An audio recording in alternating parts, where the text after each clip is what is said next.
Hi, it's me again with CorelDraw Tips and Tricks. I don't know what part this is, but somebody watched part one, which I'll put a link to part one. This is making a layered dish out of this heart.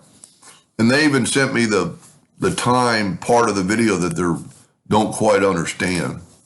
So I'm going to go over everything. I drew this with my common shapes. Yours might say basic shapes. I'm going to go to effects and contour. I am going to contour, and I'm using somebody else's file. Well, matter of fact, I'll just make I'm going to right click, make it black so they'll be black to black.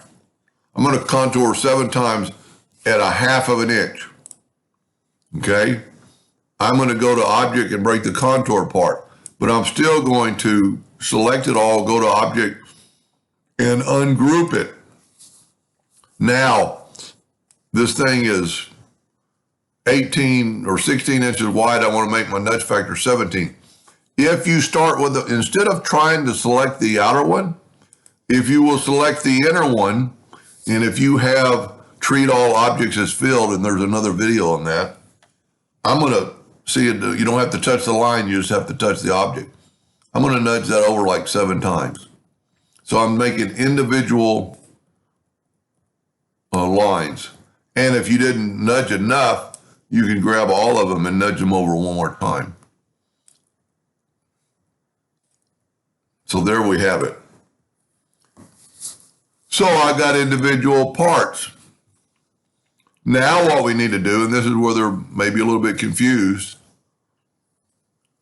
I'm going to change this to 0.7 point. Well, that's what I'm using somebody else's file. But we need to use inches. So first of all, I'm going to go to hairline and make them a hairline. I'm going to go ahead and make them red at this time. So I'm right clicking my mouse red. I don't need the contour button anymore. But I need to change my inches, my points to inches. So I'm going to hit F12 on the keyboard or double click your pen tool. Go right here and change this to inches. Okay. Now hit OK. Now when we go here, we have points. There's no 0.7. We need 0.7.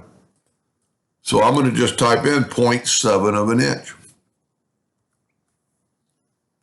See, and we got the thickness. And this is where I think he gets a little confused. This is an outline. This isn't a fill. So we are going to go to object and convert the outline to an object. That's the key. Now I'm going to go right here and I'm going to left click no fill. And I'm going to right click outline. So there are your individual pieces for your puzzle.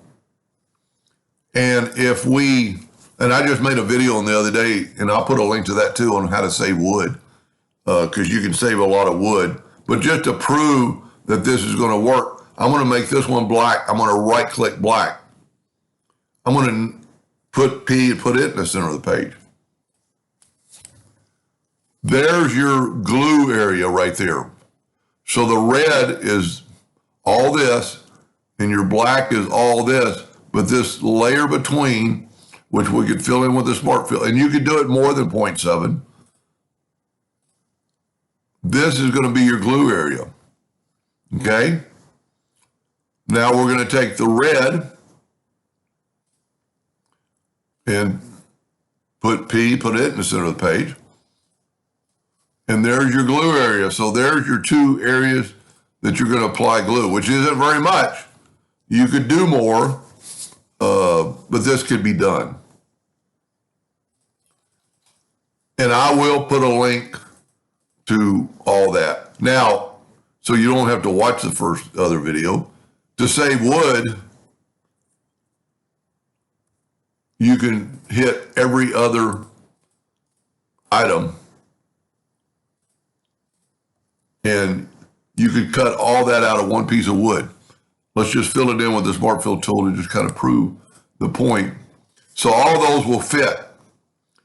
And then if I was doing on this size laser, I could actually cut this out of one piece of wood, because I can hit P on this, and let's fill it in.